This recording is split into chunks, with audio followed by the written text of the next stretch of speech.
अस्सलामु अलैकुम वरहमतुल्लाह। वालेकुमुस्सलाम वरहमतुल्लाह। अच्छा, तमाम ख़दशात, तमाम जो खौफ के बादल थे या तमाम जो तजस्सुस था, वो सब ख़त्म हो गया है। और बिल आखिर वज़ारत दिफ़ा ने ये ऐलान कर दिया है कि जनरल आसिम मुनीर साहब को बतौर आर्मी चीफ़ की वज़ीर आज़म ने मंजूरी दे दी है। और दूसरी तरफ साहिर शमशाद साहब को जनरल के ओहदे पर तरक्की देकर उनको chief of joint staff chairman लगा जॉइंट चीफ दिया गया। स्टाफ। अच्छा, जी हाँ जी, चेयरमैन जी जॉइंट। अच्छा, उसमें ये है कि जो क्या सराहियाँ थीं, सब दम तोड़ गई हैं कि बाजवा साहब को एक्सटेंशन दी जाएगी हन वक़्त पे, वो भी क्या सराहियाँ जी चली थी, वो भी दम तोड़ गई हैं। फिर उसमें ये था कि एस्टेब्लिशमेंट और हुकूमत के दरमियान जो 1.5 लाख है, वो बरकरार रहेगा, वो क्या सराहियाँ भी वो भी दम तोड़ चुकी हैं। तो एक फ़ैसला हो गया कि सीनियर मोस्ट को बतौर आर्मी चीफ़ के तैनाती कर दी गई है। मेरे ख़्याल में ये मुल्क की तारीख़ में पहली बार हुआ है। जी बिल्कुल। तो ये एक अच्छा साइन है कि अगर सीनियर मोस्ट को लगा दिया है, जी मेरे ख़्याल में इसी रिवायत को फिर आगे बरकरार रखनी चाहिए। अच्छा, हमने फिर आपको याद होगा कि अपने एक व्लॉग में ये डिस्कस किया था कि नए आने वाले जो जनरल होंगे, आर्मी चीफ़ होंगे, वो सियासी हालात को कैसे टैकल करेंगे। क्योंकि इस वक्त बराह रास्त इल्ज़ामात और बराह रास्त तसादुम आर्मी के साथ किया जा रहा है। अच्छा, फिर मुल्क की सियासत, मुल्क के तमाम मामलात इसी तैनाती पर भी रुके हुए थे। तो उस वक़्त हमने डिस्कस किया था कि उसको कैसे वो टैकल करेंगे, उनके लिए क्या मुश्किलात हो सकती हैं। पहली पहली चीज़ तो ये है कि ये पाकिस्तानियों के लिए एक बड़ी खबर बनी हुई थी, क्या सराइयों पर जो है कौम कान लेकर बैठी थी। तो इसको आज मतलब इस बाब को रोक दिया गया है। तो इसके अंदर जी, जनरल आसिम मुनीर साहब जो सीनियर मोस्ट जनरल थे इस लिस्ट के अंदर, उनको गवर्नमेंट ने रिटेन किया क्योंकि उनकी 27 नवंबर को रिटायरमेंट है। लेकिन हाँ जी, रिटेन करने का ये है कि उनको 4 स्टार जनरल का रैंक देकर तरक्की दे दी गई। और इसके बाद अब उनके पास मज़ीद 3 साल हैं। और हाँ दूसरी जी, तरफ chairman joint chief staff general सैर शमशाद मिर्ज़ा साहब, तो ये भी मतलब सीनियर जनरल थे, तो उनकी तैनाती भी अगर इसको देखा जाए एक इदारे के लिहाज से और पाकिस्तानी सब से, तो ये बहुत एक अच्छा वो हुआ है। एक तो इसके अंदर पाकिस्तान की जो कौमी सियासत है, मतलब इस वक्त पीडीएम के अंदर मुल्क की तकरीबन सबसे बड़ी जो सियासी जमातें हैं वो शामिल हैं।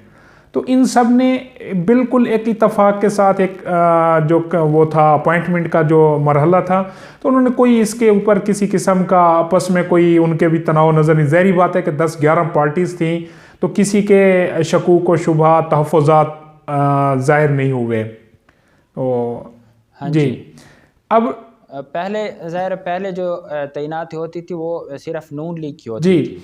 और यही मतलब आज से लेकिन पहले जो होता था वो सिंगल मैन की चॉइस होती थी वज़ीर आज़म की, जब वो अपनी पार्टी के जो सीनियर लोग होते थे उनके साथ कुछ कंसर्न हाँ करते जी, थे। हाँ जी। लेकिन यहाँ पर पाकिस्तान की पूरी सियासी क़यादत के साथ ये बात मतलब बैठ कर एक तय की गई। तो बहरहाल एक प्रोफेशनल आर्मी चीफ़ हैं आसिम मुनीर साहब, ये पाकिस्तान के पहले आर्मी चीफ़ हैं जो DGMI भी रह चुके हैं, DGISI भी रह चुके हैं।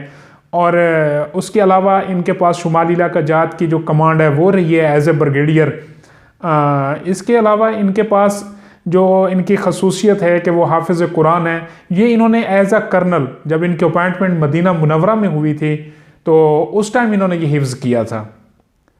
जी अच्छा, हाँ, वो आ रही थी 38 साल की उम्र में हिफ्ज़ जी किया। और हमारे जो इस वक्त पाकिस्तान के जय्यद आलिम दीन हैं और सबसे बड़े मुफ्ती समझे जी जाते हैं, मुफ्ती तकी उस्मानी जी साहब, उनका ट्वीट भी आया है और उन्होंने भी कहा है कि भाई हम शिद्दत के साथ इनका इस्तकबाल करना जी। चाहिए कि पहली मरतबा कोई हाफिज़ कुरान तो चीफ़ ऑफ आर्मी स्टाफ लेकिन बना है। दूसरी तरफ तो इस देखें, हवाले अब से मैं आपको एक और बात पर जो ये चीज़ मतलब ये कल एक आर्मी चीफ साहब की आपने शायद सुनी है कि नहीं है स्पीच, जो यादगार शोधा के उसके ऊपर की गई है।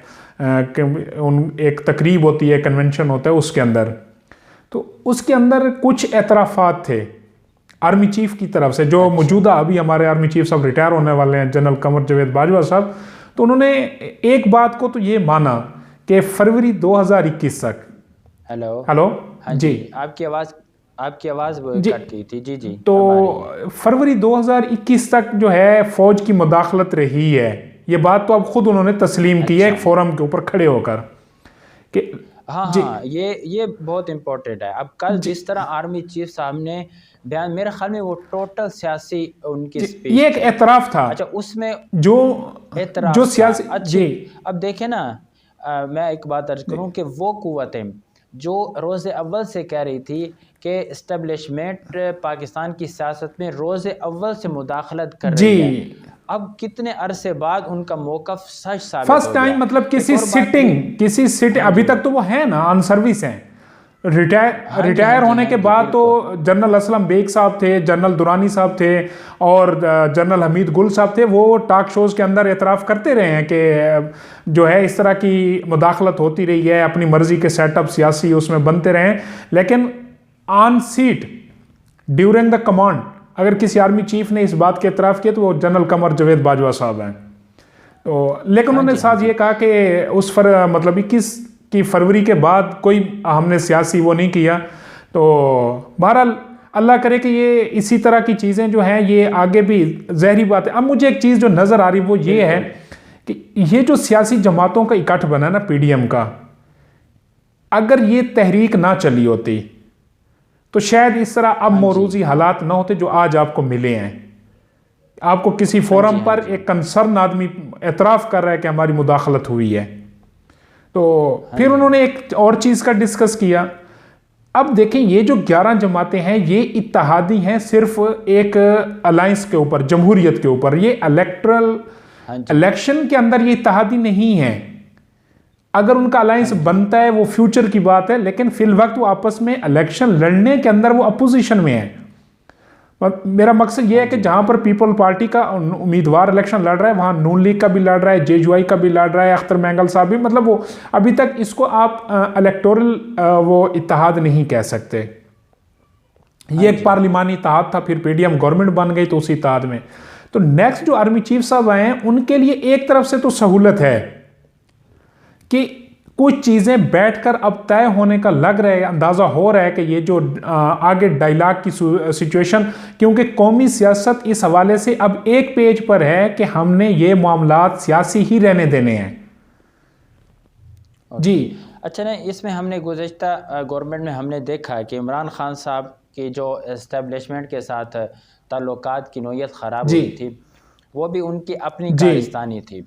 अच्छा, अब इस मामलात में भी अगर नए आने वाले आर्मी चीफ साहब जी, ये सोच रहे हैं कि बैठकर तमाम पार्टीज़ को, चाहे वो इस वक्त की गवर्नमेंट में है या अपोजिशन में, जी, अपोजिशन में, पीटीआई जी, है, पीटीआई में, सबको बिठाकर कोई डायलॉग कर लेंगे, जी, तो मुझे ऐसा लगता है कि अगर इस वक्त इमरान खान साहब ने कुछ लचक का मुजाहरा किया जी, और चलने के दे दिया, फिर तो शायद मुमकिन है। लेकिन अब ये तो कन्फर्म है कि उस तरह की सपोर्ट उनको नहीं मिलेगी। बिल्कुल, जिस तरह का उनका रवैया था और जिस तरह का जनरल कमर जावेद बाजवा साहब उनकी स्पीच थी, उससे भी जी, यही लग रहा था कि आइंदा उनको तो ऐसी सपोर्ट मिलने बिल्कुल, वाली नहीं है।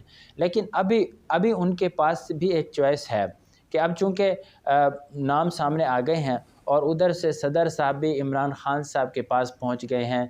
अब जो कल या परसों खान साहब ने एक बोल्ड टीवी पे उन्होंने इंटरव्यू दिया, उन्होंने कहा कि आरिफ अलवी साहब मुझसे मुशावरत करेंगे। जी, अब मुझे तो नहीं लगता मुशावरत करेंगे। आज आरिफ अलवी साहब लाहौर पहुंच गए जी, हैं और जब हम ये वीडियो रिकॉर्ड करें उस वक्त तक मुलाकात तो नहीं जी, हुई, लेकिन लाहौर पहुंच जी, गए और मुतवक्के है मुलाकात। देखें, बिलफर्ज जी, अगर उन मुलाकात हो जाती है तो मुझे नहीं लगता कि आरिफ अलवी साहब खान साहब अगर कोई इस तरह का रखना डालने की कोशिश करेंगे तो वो उस पर अमल करेंगे, बल्कि वो खान साहब को कायल करने की कोशिश करेंगे। तो देखें, बज़ाहिर अल तो ठीक है, एक कंट्रोवर्सी बनाई जी, जा रही है या मीडिया पर दिखाई जा रही है कि मुमकिन है कि आरिफ अलवी साहब इस समरी को रोक लें या देर कर दें तावक्त कि इनकी रिटायरमेंट का वक्त आ जाए। अगर इनको एक मिल गई जी, है, ये अब इनको 4 स्टार 3 जनरल साल हो गए की हैं अब, जी, आईनी, इनकी एक्सटेंशन हो गई। हाँ, अब हो जी, गए हैं, अब इनके पास कोई जी, आईनी और कानून नहीं है। जी, लेकिन खान साहब तो इस चीज़ से बालातर है ना, देखें, वो तो मेरी आईन और कानून मेरी को वो मेरी कुछ मेरी नहीं गुजारिश समझते। है कि खान साहब मेरे ख्याल में उस तरह का पागलपन नहीं करेंगे जिस तरह उन्होंने DGISI के नोटिफिकेशन पे किया था। हाँ जी, तो उनको समझ एक जाना मरतबा चाहिए दिखा चुके हैं कि देखें ये कोई हम इस चीज़ में वो नहीं है कि जनरल आसिम मुनीर साहब की हम फेवर चाहते हैं और कल को वो हमें सियासी मैदान में फेवर करेंगे, ऐसा नहीं है। हम यही चीज़ तो अर्ज़ कर रहे हैं कि जनरल आसिम मुनीर साहब आए हैं, प्रमोशन उनकी अगर हुई है तो वो इसके लायक थे, मतलब वो इस ओहदे के आयल थे, सीनियर मोस्ट थे। अब अगर खान साहब कंट्रोवर्शियली वो करेंगे कोई काम, उसके अंदर कंट्रोवर्सी पैदा करेंगे कि अलवी साहब को कहते हैं कि जी आप इसके अंदर कोई डिले करें, इसके बाद कुछ ये भी कल से खबर आ रही है कि इनकी जो आपस में बातचीत हुई है वो लीक हुई है। बहरहाल देखें, मुझे नहीं लगता कि अलवी साहब इतना बड़ा रिस्क लेंगे। ये इदारे की फेम के भी खिलाफ होगा। एक तो ये गैर आईनी इकदाम है, इसके अलावा ये इदारे की बेतुकीरी होगी कि एक इस्तेहकाक है वज़ीर आज़म का, उस हुकूमती पार्टी का, उन्होंने वो उस चीज़ का इस्तेहकाक जो अगर मजरू करने की कोशिश की तो ये आइन से खिलवाड़ होगा और मुल्क के अंदर एक और रीत डालने की वो होगी। खान साहब फसाद डालने की किसी भी सूरत में कमी नहीं छोड़ते, लेकिन यहाँ मुझे नहीं लगता कि इनके अंदर इतना पानी है कि ये इस समरी को भी वो उस तरह करेंगे कि जी रोक लें या थाम लें। ये आप देख लेना, ये 24 घंटे भी नहीं रख सकेंगे समरी अपने पास। हाँ जी, जाहिर है कि अब पहले हम देख चुके हैं कि आरिफ अलवी साहब ने शुरू में तो बड़ा कोशिश किया उन्होंने अपनी तरफ से, बाद में मजबूर उनको हलफ भी लेने पड़े हैं, तो वो तो फिर भी एक मामूली स्टेप था, उनको लेने पड़े। अब ये तो इतनी अहम तैनाती है, तो इस पर वो अगर करेंगे तो फिर उनके अपने लिए भी ये काफ़ी मसाइल पैदा होंगे।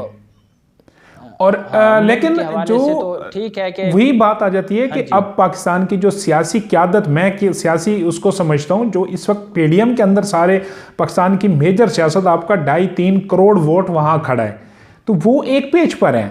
इस हवाले से खान साहब अगर अलग उससे खान साहब ने कल एक लफ्ज़ इस्तेमाल किया, जी हम आइन में खेलना चाहेंगे। लफ्ज़ खेलना ही एक बड़ा, पहले जिस तरह ये सुनामी और मतलब ये इंतशार के लफ्ज़ों के बड़े दिलदादा हैं ये, तो खेलना कहा जाता है कि आप अगर कोई चीज़ में गड़बड़ पैदा करना चाहते हैं तो हमारे यहाँ उस तरह का होता है कि मैं खेल के दिखाऊंगा ये सारा।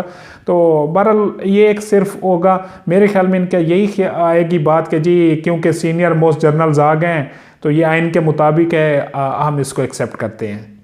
अगर नहीं करेंगे तो खान साहब अकेले, पहले ही वो इस धारे में अकेले हो चुके हैं। कल भी आपने सुना होगा कि कमर जावेद बाजवा साहब ने ये बात की कि एक तो बर्दाश्त की हद होती है, जिस तरह की नाजेबा वो की गई हमारे खिलाफ ट्रेंड सेटिंग, और दूसरा उन्होंने कहा कि ये फितना है।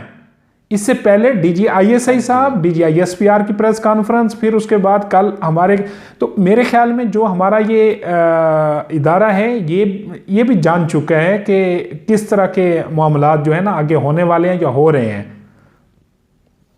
बहरहाल यहाँ अब एक और नई चीज़ शुरू हो गई है कि कुछ जो पहले मुखालिफ थे अब वो चापलूसियों पे भी शुरू हो चुके हैं। ये हमारी रीत है जी, ये हमारी रीत है, ये हमारी रीत है। अब कुछ जो पहले भी हामी थे वो तो मतलब ये है कि हिमायत में अब भी बोल रहे हैं, लेकिन कुछ जो पहले मुखालिफ थे वो अब बाकायदा चापलूसियों पे भी हमारी हो चुके हैं और वाज़े तौर पे अगर इस हुकूमत ने वही चीज़ की ना, अगर ये समझा कि जी आसिम मुनीर साहब कोई हमारे लिए आएंगे और लोगों को जेलों में डलवाएंगे और किसी को नायल कराएंगे जिस तरह पिछले उसमें किया गया, तो ये भी सियासी मौत होगी उन लोगों के लिए जिनका ये ख्याल है।